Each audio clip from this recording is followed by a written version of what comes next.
Yeah, I think they've done, I must say, well in a lot of games. I've been happy with that.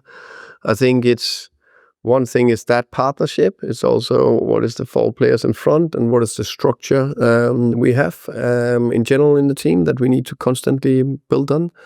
But in general, I'm happy with both players' performance. I think they have been two of the I would say stable performers so far this season. Just last one, would you be keen to take up his option? I think we are very happy with Joao right now in every aspect. What will happen in the summer, we will need to see in the summer. Right now, I'm 3 months into my time here, and we are building something, and I'm very happy with Joao. Tom. Hi, Thomas. Back to Bryan from Mbeumo. Yeah. You developed a lot of players over the years. Maybe he's the most impressive example where you're taking from in Championship to a 20-goal forward in the Premier League. Can you sort of explain a bit about how you worked with him and how you improved him, or what you can take from that when it comes to working with someone like Brennan Johnson here?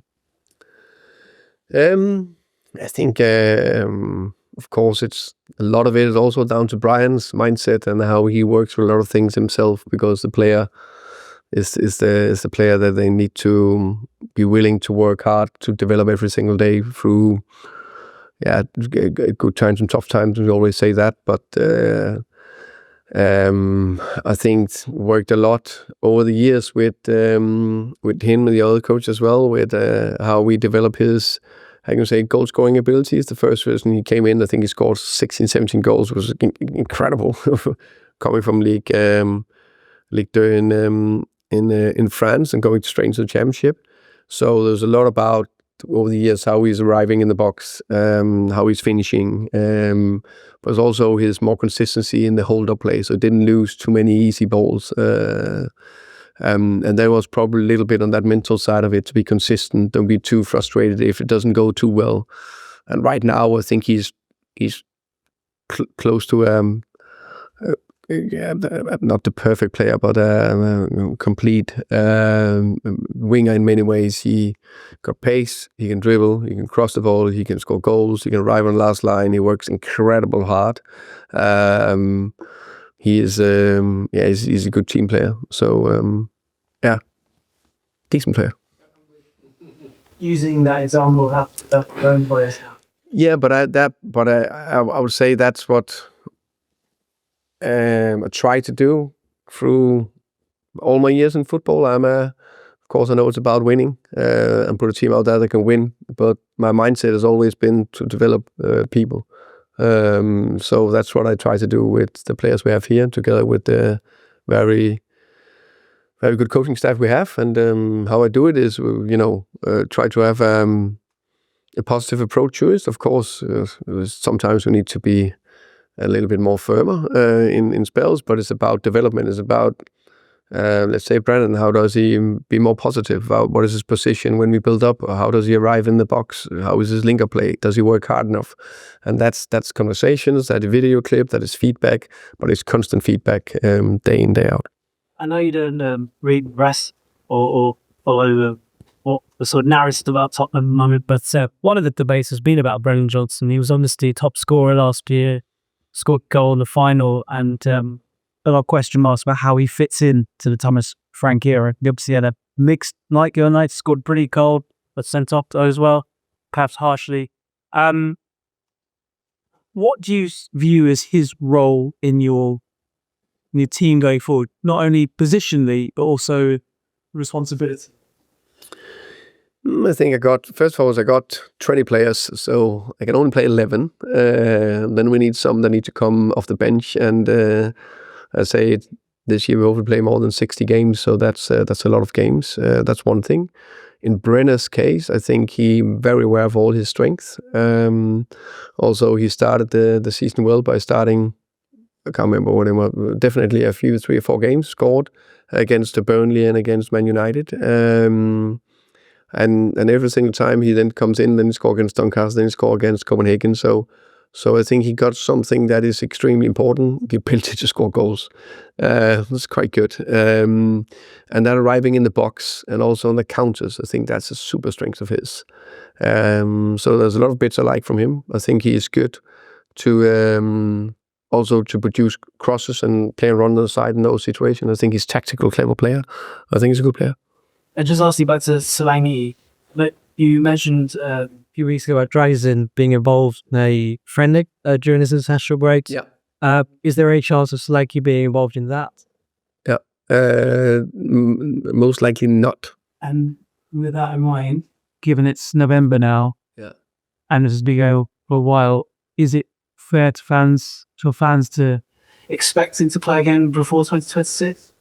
I do hope so. I would say let's see what will happen after the international break. We're still going steps forward, so it's on track so far. Matt, welcome. Hi. I think Spurs ranked 90th Spurs shots per match this season in the league. You spoke at Brentford about making the chance bigger rather than great shoots distance. So is that low shot count by design? What would you put at that? I think 19 is probably not the. Then you need to be super, super, super good at creating the chances bigger, which I still think is a very important thing to do. I don't know the exact stat, but I'm pretty sure we don't top on creating the chances bigger. I don't know if you have that stat, but I think it's I don't know, but I think it's probably a sign of that. We talked about it a few times that the free flow attacking is not at the level we want yet. That said, which is I think quite natural with where we are with unfortunately a little bit new players and a little bit injured players. I think that's just part of it. No excuses. It's up to me to do what we can to make sure we put a competitive team out there while we keep adding those layers to be more able to create more shots and also, but especially high quality shots. Is it also sounds like maybe a confidence thing in terms of it's sometimes easier to play an extra pass rather than take shots? Yeah, maybe. I haven't thought about that because I think it's the right thing to take extra pass. I think it's good, but it's more even in that case the right thing to shoot. Then of course he should shoot. And would you want the approach to sort of be different at home compared to away? Is there sort of benefit at home, even if it's not a great statistic, just when you don't get around cage? Yeah, I thought about that, but then I'm always a bit aware of contradicting myself with messages to the players. But of course, I'm aware if you shoot and create an opportunity and energy into the crowd is important. But I still prefer not to shoot for 35 yards. That's probably not the best idea. But in good positions and balance, I think it's a good idea. Tom, and then finish with John, please. So as you used to be so high in Bryan Mbeumo, would you like to sign him in the summer? He's a very good player. He's playing for Man United, and I'm very happy for him. Just looking at the table at the moment, there's 3 points between the 11. Wonder how many teams you think this season will sort of go to the top 4? Good question. I don't know. I think it's. I think in general, I think the Premier League this season is probably the most competitive Premier League I've seen. This is my 5th year here, and every team is just so even. There's so little between the teams. If I see the other games, I'm thinking, rival between. I heard Slot talk about his Villa game. Small margins in that game as well. It is the smallest momentum change in games. It's not. It's very, very competitive. Do you think that idea that the big 6, which we've got used to for so long, is now completely out of the window? I definitely think I've said that also last couple of years. I think there's been, the traditional big 6. I think Newcastle is in there around the top 7. I think Villa is up there. And then that's suddenly 8. And then there's teams that have done fantastic over last year, I say Brighton, now Bournemouth also.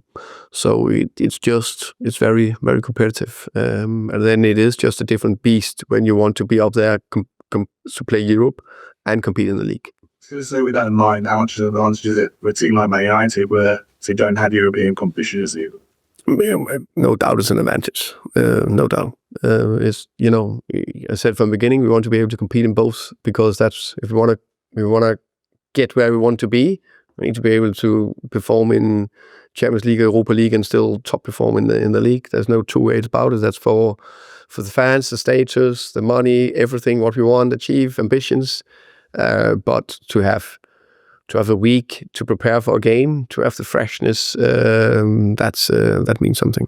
And Spurs lost a lot of games last season. Actually won 4 out of 4 against Man United. Wonder will you go back and look at those games? Europa League final, for example. Yeah, we watch. I think it's. I didn't watch that back now, because I think that we looked at Man United now, and it was not the best game. What was? No, so I know, but it was a great win. That was the most important thing. No, so more watch. Also, there's new players for Man United, so it's more looking into that. John, to finish, please. You mentioned earlier that you're saying Spurs are far from where you want him to be. This year does be brought it up in transfer windows, or that's what you got? No, I think it's. I mean, I